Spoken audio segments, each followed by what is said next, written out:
class. You all are welcome to my YouTube channel. Today I am going to explain poem 4 from Honeydew. Students, this is very beautiful poem written by Rabindranath Tagore. Rabindranath Tagore was a Bengali Indian poet. So, let us start. The last bargain. Last bargain means होता है मोल भाव करना, आखिरी मोल भाव। किसी भी चीज़ के लिए जब बार्गनिंग करते हैं, कोई ख़रीदारी करते हैं, तो उसमें जो ख़रीदारी करने वाले, जो एक ख़रीदने वाला पक्ष होता है और एक बेचने वाला होता है, जब दोनों किसी मूल्य पर राज़ी हो जाते हैं, उसी को बोलते हैं बच्चों बार्गेन। होपफुली आपको मीनिंग समझ में आ गया होगा इस पोएम का। Now let start the explanation, but before you read explanation से भी पहले we will take some knowledge about the poem. But before it, I would like to say you students, if you have not subscribed my channel, then do subscribe my channel and don't forget to press the bell icon for my upcoming updates. Okay? बच्चों, बार बार आपको subscribe नहीं करना है। एक बार अगर आपने subscribe कर दिया है चैनल को, तो बस वीडियो को देखिए, समझिए, लाइक करिए, कमेंट करके अपना नाम, क्लास, सेक्शन लिखिए, जिससे कि पता चले कि इतने बच्चों ने वीडियो को वॉच कर लिया है। Now let start. Students, kindly pay attention, it is very beautiful poem and have a very deep meaning. बहुत ही एक गहरा मीनिंग छिपा हुआ है इस पोएम में। So let's enjoy. A bargain is an agreement in which both parties promise to do something for each other. Bargain का मतलब होता है जब दो पक्ष, जो मैंने आपको अभी बताया कि जो खरीदार होता है और जो बेचने वाला होता है, एक कीमत पर रेडी हो जाते हैं, उसी को बोलते हैं bargain. Someone is looking for work, जब कोई व्यक्ति काम की तलाश कर रहा हो, waiting to be hired, कि कोई उसे ले जाए या कोई उसे काम दे दे, हायर्ड कर ले। हायर्ड से मतलब होता है, जब आपने देखा होगा आपके घर में काम होता है, कोई घर बन रहा होता है, तो लेबर क्लास की जब हमें ज़रूरत पड़ती है तो वहाँ पर बहुत सारे खड़े हुए होते हैं, और जब आप जाते हैं तो कहते हैं, कोई कहता है 1000, कोई कहता है 1200, कोई कहता है 1500। तो इस तरीके से जिसको जो भी सूटेबल लगता है वो उनको ले आता है। किसी को बहुत इमरजेंसी तो वो 1500 वाले को भी ले जाएगा, और किसी को लगता है कि 1000 भी कम है तो कहेगा भैया 800 में ही काम कर दो। तो बच्चों, इसी को बोलते हैं बार्गेनिंग। और इसी तरीके से लोग, वो एक व्यक्ति है जो इंतज़ार कर रहा है कि कोई आए और उसे हायर कर ले। हायर से का मतलब उससे वो किराए पर ले ले। He strikes a bargain but thinks it worthless, और वह सोच रहा है कि वह सौदा करता है। काफ़ी सारे लोग आते हैं, लेकिन वह किसी को भी लाइक नहीं करता है और सोचता है ये सब बिल्कुल वेस्ट है मेरे लिए। और इस तरीके से वो दोबारा बार बार कोशिश में अपनी लगा रहता है। He tries twice again but does not like either. दोबारा से कोशिश करता है कि कोई उसे हायर कर ले, लेकिन तब भी उसको किसी का भी समझ में नहीं आता है, मतलब उनका मोल भाव नहीं हो पाता है। Finally in the last bargain, आखिरी बार्गेन में, when he is hired for nothing what ever, और आखिर में जब बच्चों उसको हायर किया जाता है तो उसकी कोई कीमत ही नहीं लगी होती है, और कोई कीमत भी ना मिलने के बावजूद भी वो खुश है। तो यही हम इस पोएम में देखेंगे बच्चों। बहुत ही इंटरेस्टिंग पोएम है। He is happy as never before, और जब उसको जो ख़रीदार मिलता है, जो उसे बिना पैसे दिए ही ख़रीद रहा होता है, उसको हायर कर रहा होता है, ख़रीदने से मतलब यहाँ पर हायर कर रहा होता है, तो वो बिना पैसे की भी बहुत ज़्यादा खुश है। Poet, what is the bargain and why is it the best, ऐसी क्या बार्गेन हुई उन दोनों के बीच में और ये क्यों बेस्ट है, यही हम इस पोएम में देखेंगे। So let's enjoy the explanation of first part. दिख रही है आपको इसमें, ये पोइट की एक इमेजिन है, कल्पना है, और वो रविन्द्रनाथ टैगोर कल्पना करते हुए इस पोएम को लिखते हुए क्या कह रहे हैं। इसमें जो मेन कैरेक्टर है वो रविन्द्रनाथ टैगोर का ही है, स्पीकर जो है वो खुद ही हैं, और वो क्या कह रहे हैं। Come and hire me, I cried fire in the morning, I was walking on the stone paved road वो कह रहे हैं आओ एंड हायर मी, मुझे हायर कर लो। आई क्राइड, वो चिल्ला रहे हैं। He was crying again and again while in the morning, सुबह से चिल्ला रहे हैं। I was walking on the stone pave road, I यहाँ पे यूज़ हो रहा है as the poet and the poet is Rabindranath Tagore. वो कह रहे हैं कि वो पत्थर वाली सड़क पर चलते चले जा रहे हैं चिल्लाते हुए कि कोई आओ मुझे हायर कर लो। sword in hand the king came in the chariot, और एक हाथ में तलवार ली हुई तभी एक राजा दिखाई देता है। और वो क्या कहता है, देखिए राजा उनसे, he had my hand and said, उसने, राजा ने आया और मेरा हाथ पकड़ते हुए कहा, I will hire you with my power, कि मैं तुम्हें अपनी ताकत से हायर कर सकता हूँ। मतलब वो अपना रौब दिखा रहा है राजा उनको। But his power counted for not, लेकिन कवि की निगाह में, जो किराए पे जाना चाह रहा है उस व्यक्ति की निगाह में उनकी कोई भी ताकत नहीं है। पावर जो है अनकाउंटेड है, कोई पावर की कोई गिनती ही नहीं है। वो एकदम नॉट मतलब नगण्य है, कोई कीमत ही नहीं है उसकी। And he went away in his chariot, और सौदा नहीं पड़ता है। फिर वो राजा जो है अपने रास्ते, अपने चैरियट मतलब अपने जो रथ पर बैठकर आया था वो उसी रथ में बैठ के चला जाता है। अब देखेंगे हम, in the heat of the mid day the houses stood with shutters. आपने देखा है जब बहुत गर्मी होती है मई जून की, बच्चों सबके घर के दरवाजे भी बंद होते हैं। इसलिए बंद होते हैं क्योंकि सब लोग रेस्ट कर रहे होते हैं। तो यही कभी इसमें बता रहा है कि दोपहर की गर्मी है, मतलब मई जून की गर्मी, मिड डे नून है। और houses stood with shut doors, सभी के घरों के दरवाजे बंद हैं। आई wandered along the crooked land, और मैं चलता ही चला जा रहा हूँ। क्रुक्ड मतलब घुमावदार, लैंड मतलब सड़क पे। उस क्रुक्ड, उसको बहुत बुरी सड़क लग रही है उस समय क्योंकि कोई भी उसको हायर नहीं कर रहा है पोइट को, तो वो उस सड़क पर चलता चला जा रहा है।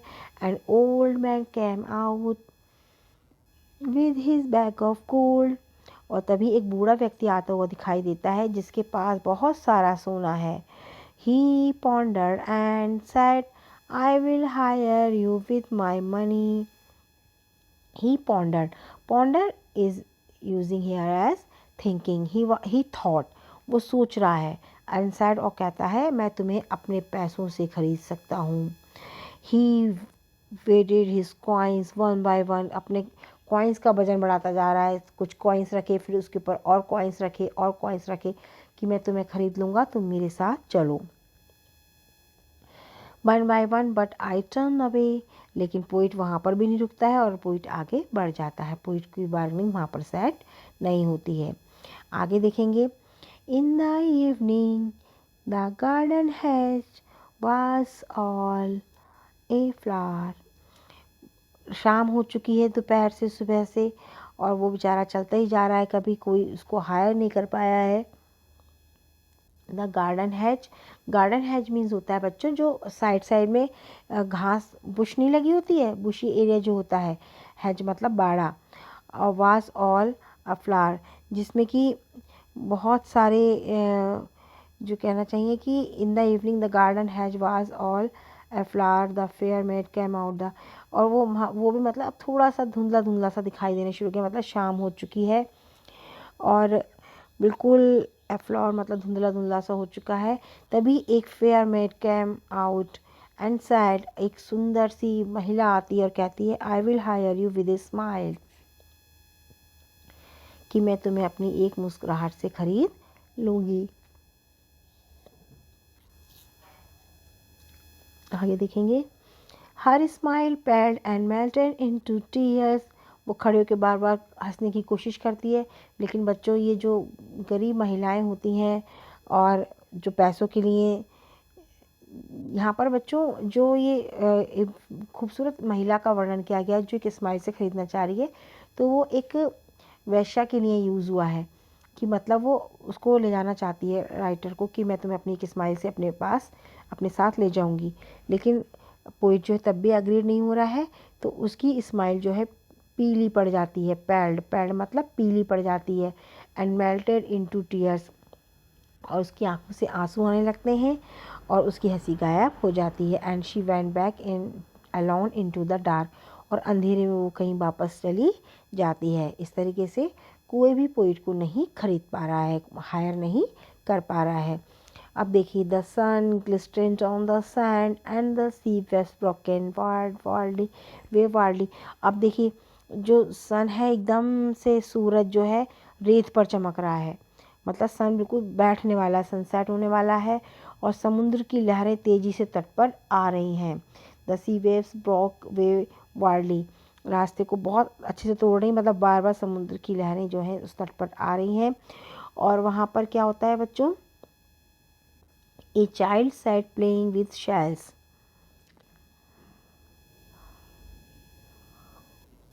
एक छोटा सा बच्चा बैठा हुआ है जो शेल्स, जो रेत में आपने देखा है ना छोटी छोटी सिप्पियाँ सी आ जाती हैं, और उसको इकट्ठा करता हुआ उनसे खेल रहा है।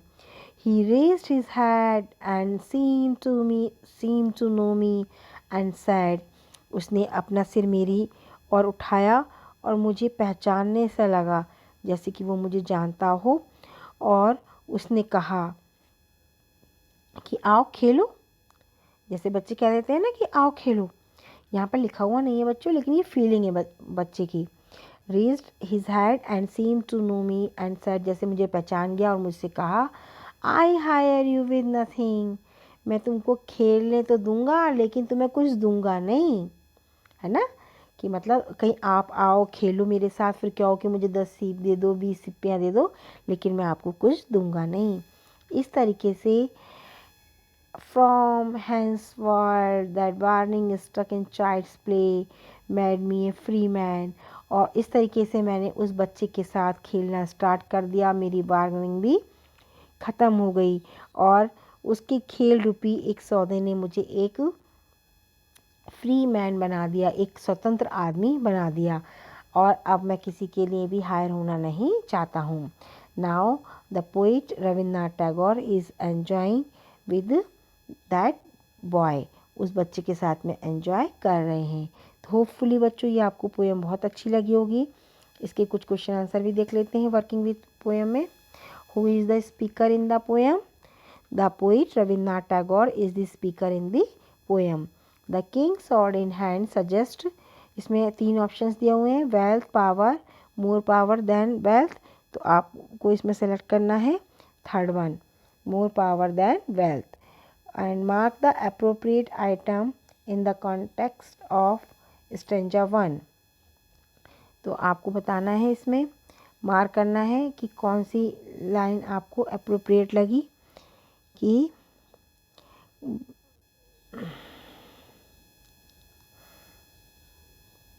the old man offered the speaker a lot of money. Why did he turn down the offer? जो ओल्ड ऑफर ने उनको पैसे का लालच दिया था, बहुत सारा पैसा ऑफ़र किया था, लेकिन वो तब भी नहीं गए। तो इसके आंसर है the poet turn down the offer because he did not want to be hired by the wealth, क्योंकि वो एक खजाने के द्वारा नहीं हायर होना चाहता था। खजाने से मतलब पैसे, पैसे के बदले में हायर होना नहीं चाहता था। And next question, find in the poem lines that match the following. Read both one after another. Find in the poem lines that match the following, ऐसी जो इसमें मीनिंग दिया हुआ है उससे मैच करके आपको लाइन बतानी है। I have nothing to give you except goodwill and cheer, मेरे पास तुम्हें देने के लिए कुछ नहीं है सिवाय अच्छी उम्मीद और खुशी के अलावा। तो आप समझ रहे हैं, अभी आपने लास्ट में लाइन पढ़ी है। इसके लिए and her happiness was no more than sorrow is discuss, इसमें बता रहे हैं कि मतलब उसकी जो खुशी होती है वो बहुत ज़्यादा देर नहीं रुकती है, और I have nothing to give you, मेरे पास तुम्हें देने के लिए कुछ नहीं है एक्सेप्ट गुडविल। तो इसमें आपको बताना है कौन सी लाइन मैच कर रही है। तो बच्चों इसकी लाइन मैच कर रही है, मेरे पास तुम्हें देने के लिए कुछ नहीं, आई हायर यू विद नथिंग, मैं तुम्हें कुछ भी बिना दिए ही कुछ हायर करता हूँ। ये लास्ट आपने पैराग्राफ में पढ़ा था। And her happiness was no more than sorrow in डिस्ग्यूज, ये आपने अभी पढ़ा था। जो एक महिला, खूबसूरत महिला वाली लाइन आई है कि मैं तुम्हें एक स्माइल के बदले में ख़रीद लूँगी। Her smile paled and melted into tears. और नेक्स्ट है इसमें the king's might was not worth much, कि जो राजा की शक्ति है वो अधिक मूल्यवान ना थी। His power counted for not. तो क्लियर हो गया आपको। Last question is how did the speaker feel after talking to the child on the beach. जब वो बीच पर बच्ची से बातचीत कर रहे हैं तो उनको कैसा महसूस हो रहा था। The speaker felt very comfortable after talking to the child on the bench because the child had nothing except goodwill and chair and he's had made the speaker a free man. Hopefully आपको ये question answer बिल्कुल clear हो गए होंगे बच्चों अच्छे से। और इसका जो मैंने आपको पोएम को रीड कराया है एक्सप्लेनेशन, वो भी क्लियर हो गई होगी। So friends, let's enjoy this beautiful poem and don't forget to press the bell icon and subscribe my channel, and your one like is very necessary for me. So students, do like this and give one comment. Okay, thank you, have a nice day.